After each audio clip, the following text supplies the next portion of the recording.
Salam saudara terkasih dalam Tuhan kita Yesus Kristus. Hari ini Sabtu 4 September 2021. Mari kita bersama kembali mengikuti renungan harian yang dikeluarkan oleh Sinode Gereja Kristen Oekumene di Indonesia atau GKO dengan berpedoman pada pola pembacaan 4M. Untuk itu marilah kita bersama berdoa.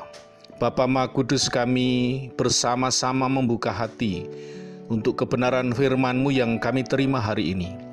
Dalam nama Tuhan Yesus Kristus kami berdoa dan menerimanya. Amin. Saudara terkasih, untuk merenungkan firman Tuhan ini saya bersama istri Ibu Yuni yang secara bergantian mengajak setiap kita untuk menerima, merenungkan, melakukan dan membagikan firman Tuhan dari Ulangan pasal keempat ayat 7 sampai ke-8 dengan judul Tuhan adil dan dekat umat-Nya. Ulangan 4 ayat 7 sampai 8. Sebab bangsa besar manakah yang mempunyai Allah yang demikian dekat kepadanya seperti Tuhan Allah kita setiap kita memanggil kepadanya. Dan bangsa besar manakah yang mempunyai ketetapan dan peraturan demikian adil seperti seluruh hukum ini yang kubentangkan kepadamu hari ini. Dari bacaan tadi, kita mau mempelajari atau menggali isi kebenaran firman Tuhan dengan menggunakan pertanyaan-pertanyaan berikut ini. Yang pertama, oleh karena Tuhan dekat dengan umat-Nya, apa yang harus kita lakukan? Yang harus kita lakukan, senantiasa menjaga relasi dengan Allah, baik selaku pribadi maupun dalam keluarga. Amin. Puji nama Tuhan.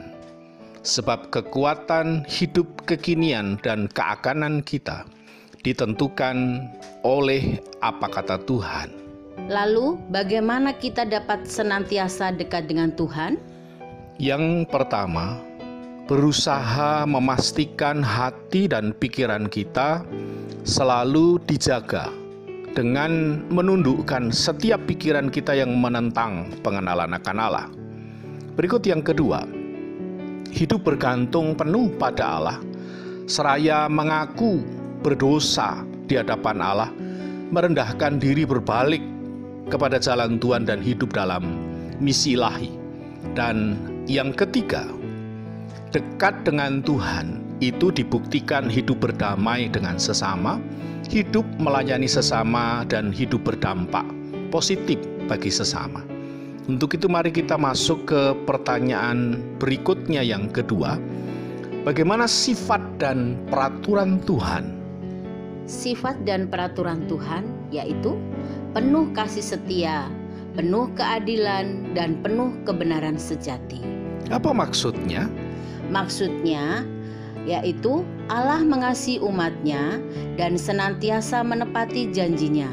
Maka setiap umat yang mengaku dosa lalu hidup bergantung kepada Allah pasti diampuni Allah, dan setiap umat yang hidup dalam perjanjian Allah pasti menerima janji Allah. Berdasarkan firman Tuhan dan uraian pengajaran ini, apa yang kemudian menjadi komitmen kita?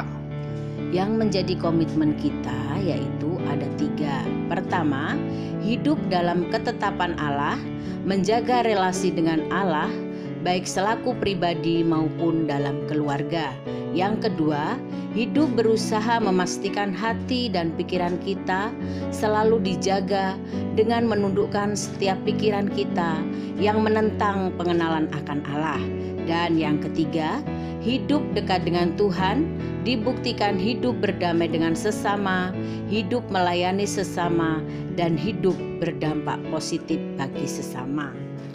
Amin. Mari kita bersama lakukan komitmen ini. Kita mohon pimpinan dan kekuatan Roh Kudus mewujudkannya. Untuk itu mari kita tutup satu kita dengan bersama berdoa.